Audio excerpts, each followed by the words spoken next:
India और पाकिस्तान के बीच जो एग्रेशन पिछले एक हफ्ते से चल रही थी, हालांकि उसमें अब सीज फायर हो चुका है, लेकिन इसमें अगर सबसे ज़्यादा नुकसान हुआ है वो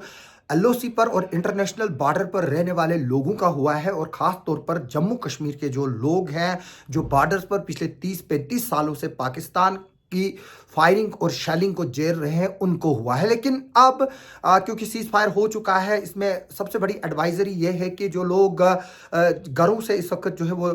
माइग्रेट किए हुए हैं, जो बॉर्डर बेरा बेल्ट में जो लोग हैं जिनको नुकसान हुआ है, वो अपने घरों की तरफ जा रहे हैं। उनके लिए एडवाइजरी ये है कि वो अभी घरों के लिए रश ना करें, क्योंकि अभी सिचुएशन एक तो क्लियर नहीं है, दूसरा जो सिक्योरिटी फोर्सेस हमारी है उन्होंने अभी तक एरिया जो है वो क्लियर नहीं किया है। जो अनएक्सप्लोडेड शेल्स होते हैं, माइंस होती हैं, या बाकी जो एक्सप्लोजिव पड़ा होता है, उससे जानी और माली नुकसान हो सकता है। जब तक कि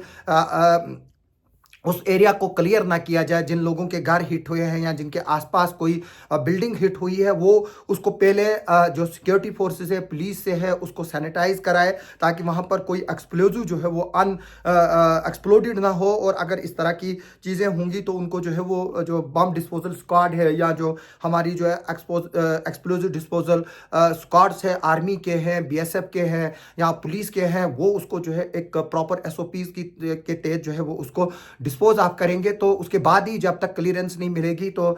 उसके तब तक जो है वो आप घरों की तरफ ना जाए। और दूसरी बात यह है कि जिस तरह से हॉस्टाइल कंडीशंस है, मुझे नहीं लगता है कि ये सीज फायर ज़्यादा देर टिकेगा। और हम जिस तरह से लगातार बोल रहे हैं कि पाकिस्तान पर जो है वो भरोसा नहीं किया जा सकता है, तो जाहिर से तौर से बात है कि जो लोग बॉर्डर बेल्ट्स में रह रहे हैं वो कोशिश करें कि अपना छोटा मोटा जो है वो मिलकर एक कम्युनिटी बंकर्स बनाए जहां नहीं है, ताकि जब इस तरह के हालात होंगे तो वहां पर वो शेल्टर ले सके। क्योंकि जब लोग हैं तो वो कहां भागेंगे, कब तक भागेंगे? क्योंकि हमने देखा कि जम्मू की सिटी तक जो है वो जो ड्रोन्स हैं या जो शेलिंग्स हैं उससे नुकसानात हुए। तो अब जम्मू कश्मीर का कोई भी हिस्सा जो है वो यहाँ जो बॉर्डर बेल्ट का कोई भी हिस्सा जो है वो अब सेफ नहीं है, और वो सारे का सारा जो है वो दुश्मन मुल्क की जो शेल्स और मोटर शेल्स है उसकी ज़द में है। तो इसलिए बेहतर होगा कि अब हम लोगों को आगे की तरफ सोचना पड़ेगा, और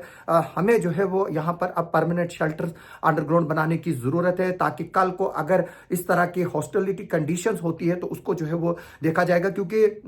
लोग जो है वो घरों में बैठकर तो कमेंट्रियां कर रहे हैं, लेकिन कल ये भी खबर आई थी कि पाकिस्तान ने जो न्यूक्लियर वेपन्स है उनको मूव करना शुरू किया था। तो उसके बाद ही जो है वो अमेरिका बीच में आ गया, और जब उसको अजीत डोवाल और एस जयशंकर साहब ने जब वाइस प्रेसिडेंट ऑफ अमेरिका और जो state secretary of the state है उसको पाकिस्तान के न्यूक्लियर वेपन की मूवमेंट के बारे में बताया, तो उसके बाद जब, क्योंकि अमेरिका के पास सैटेलाइट्स है, उनको पता है कि जब इस तरह की चीज़ें होती हैं तो उनको जो है वो हर किसी मुल्क को जो है वो पता चल जाता है। तो उसके बाद जो है वो फिर अमेरिका पूरी तरह से मैदान में कूद पड़ा और ये इंश्योर किया कि इसको जो है वो सीज फायर में तब्दील किया जाए। तो अब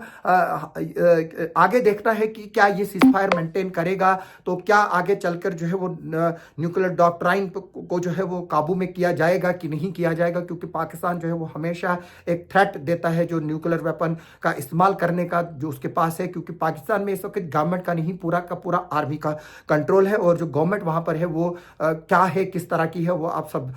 जानते हैं। तो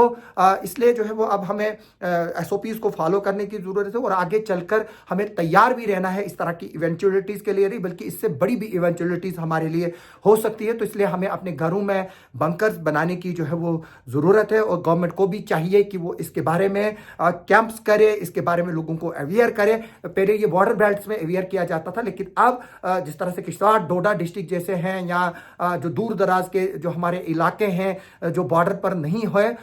उनको भी जो है वो अब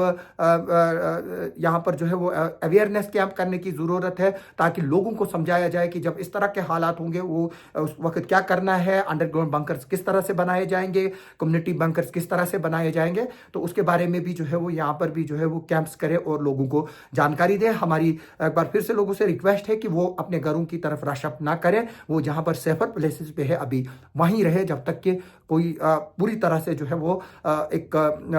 सेटिस्फैक्ट्री आंसर जो है वो पाकिस्तान से हमारे लिए ना आए कि वो फिर से इस तरह की हरकत नहीं करेगा।